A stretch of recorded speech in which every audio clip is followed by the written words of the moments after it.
It's so great to be with you here today. Thank you for traveling from all over the state to be a part of the festivities today. So I am, as Quinn indicated, I'm an inventor.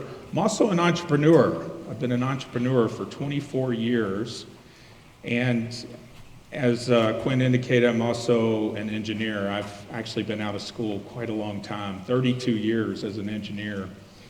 But I also wanted to share with you, I was born and raised in Bullitt County, Kentucky, just south of Louisville. Do we have anybody here from Bullitt County? Yeah? All right. So I'm a graduate of North Bullitt High School in 1987, several years ago. So I would like to share with you one of my inventions that we call Bioassembly Bot. We call her BAB for short. And as Quinn indicated, we are attempting to teach BAB to build human tissue structures, ultimately with the goal of being able to make replacement organs.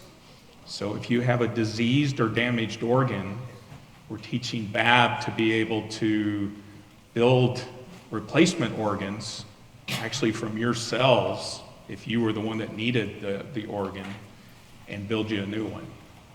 So I'd like to take you through a little bit about BAB and how we're doing that. So let me first talk a little bit about, Quinn mentioned that it's a 6-axis robot. And just by a show of hands, how many of you have actually done some 3D printing? Oh my goodness, I love seeing all the hands. 10 years ago, it would have been a lot less hands, so that's awesome. So if you've used 3D printers, you know basically how those work. There's a print head that heats up material, and that print head moves basically in an XY direction, right? And then when it finishes a layer, the Z-axis or the stage drops down a little bit, and over time you build a 3D object.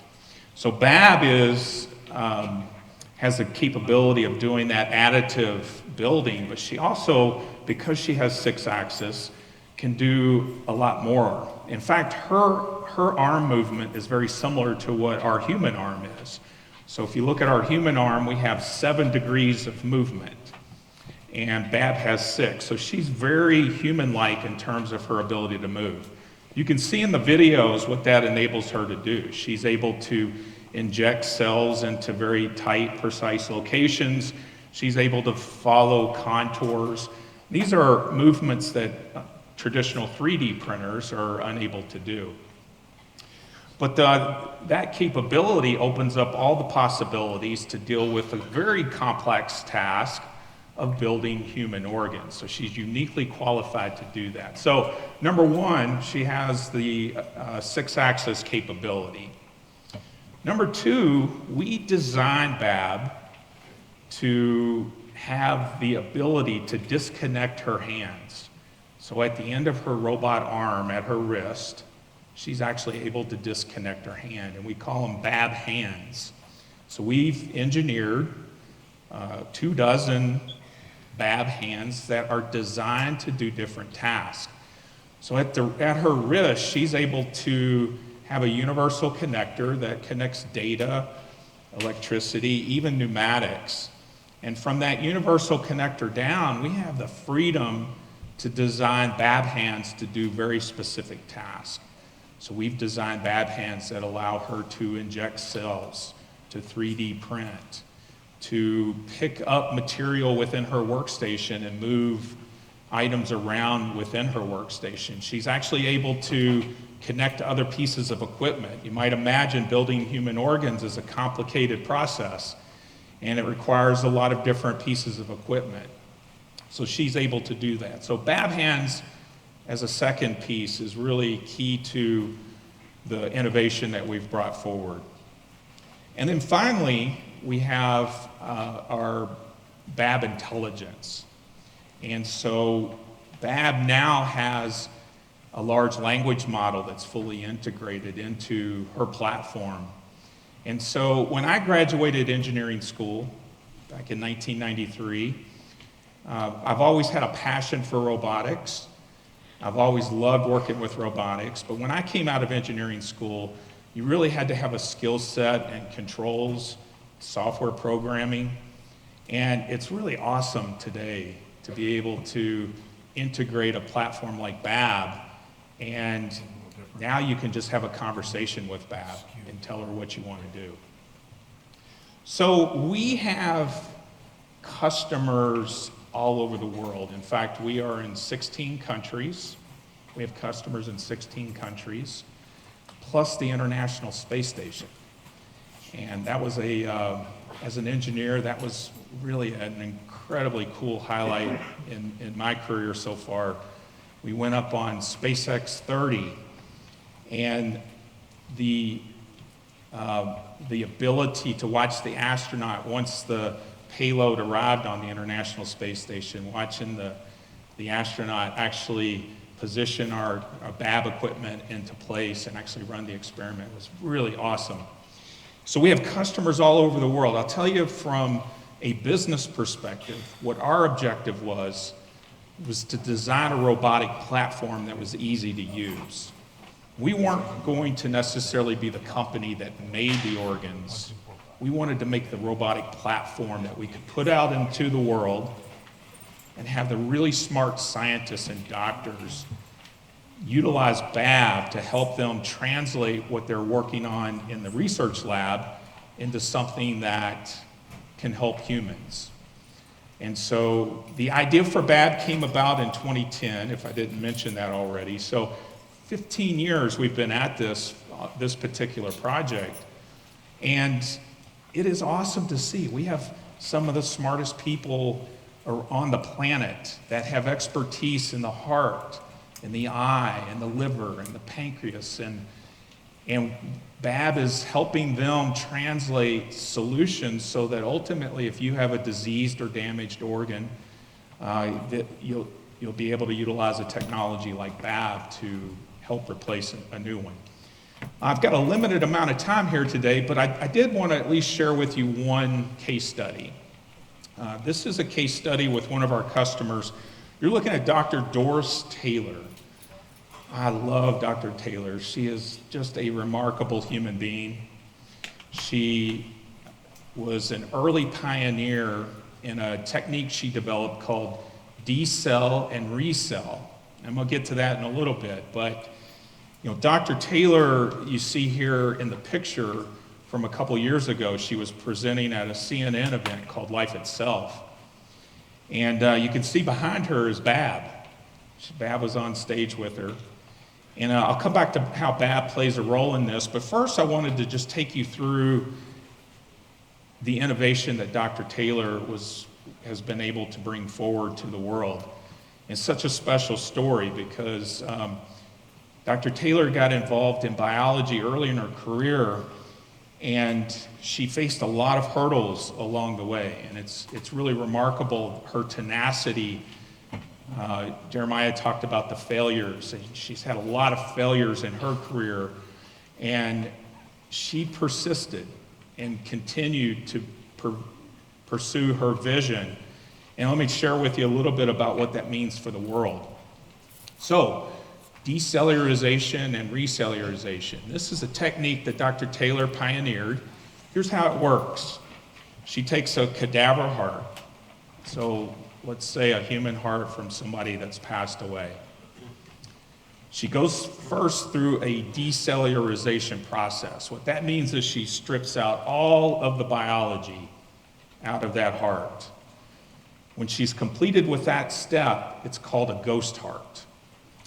They call it a ghost heart because if you hold it up to a light, you can actually see light shining through it. It actually maintains all of its structure. It's a protein structure that's left. And so all the chambers of the heart, even the vascularization is maintained. But there's no living biology in this. The next step that Dr. Taylor goes through is called a recellularization step. This is probably the most amazing part of Dr. Taylor's story for me because it took her over 10 years painstakingly injecting with her own hands stem cells back into this ghost heart. She had to figure out what was the right formula, the right number of stem cells in the right place. She had to learn the techniques of how do you properly inject those stem cells so that they don't move out of place. It took her over a decade of painstakingly doing that, but she figured it out. She figured out how to take the stem cells. Now, the stem cells would be coming from the patient that ultimately is going to get this heart. And so the stem cells get re-injected back into the heart, and then finally there's a conditioning step where we bring the heart back to life with the new cells. This is Dr. Taylor's decell and recell process. I'm going to share this picture with you. It really touches my heart. This is Dr. Taylor at our Louisville, Kentucky headquarters. And I remember coming in on this conversation when Dr. Taylor was meeting with some of our engineers, and I noticed she was sitting on the floor, and I was like, guys, come on, can't we get Dr. Taylor a chair? And it was like, we offered her a chair, and she wanted to sit on the floor. And so our engineers joined her, and what she's doing there is actually sharing her wisdom and her experience of the decades of how do you recellularize a heart. Now, this was important for our engineers because ultimately we wanted to go back and teach BAB. Now, we have a couple really cool engineering innovations that came out of this for BAB. The first one I'll point to is on your left, up in the top corner there, is what we call a biocradle. We invented a cradle to hold the ghost heart. And we actually included a rotational axis inside that. And so BAB now has another degree of freedom where we can rotate the heart, and then she can coordinate the injections of the stem cells back into the heart. The second piece of innovation that we were able to bring forward was we incorporated ultrasound into the biocradle. Now, this was important for a couple reasons. When Dr. Taylor does this by her hand, sometimes she inadvertently punctures a vessel or something that shouldn't be punctured. And it's just you might imagine if you're meticulously re-injecting cells into a ghost heart, sometimes you might not be perfect. And so our engineers looked at this and said, we've got technology like ultrasound where we can give BAB the eyes inside the heart. She can actually see where these critical structures are. And so it's an improvement over the human process of recellularizing. The second advantage of the ultrasound is that if we're going to scale this, so we can make, if you've got a diseased or damaged heart, we can make this affordable for people around the world. We're going to have to use technologies like robotics in order to enable that. Not unlike how we mass produce automobiles and other items to drive down the cost. And so you might appreciate that in any given run that BAB is looking at, she might first of all have a 50-gram heart, which would be more of the size of a child. And then the next run might be a 300-gram heart, which might be an adult-size heart. So each of those hearts are going to have different sizes, different characteristics. With ultrasound, BAB has the ability to quickly size that up. She's been trained on Dr. Taylor's technique, and so she can immediately personalize a recellularization plan that fits that particular heart.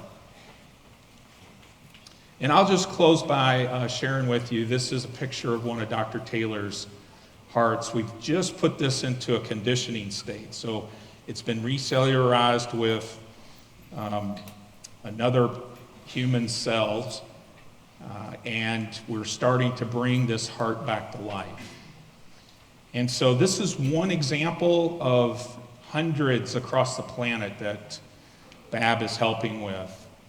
And I'm so grateful that I had an opportunity to come and share it with you. And thank you for listening to my presentation.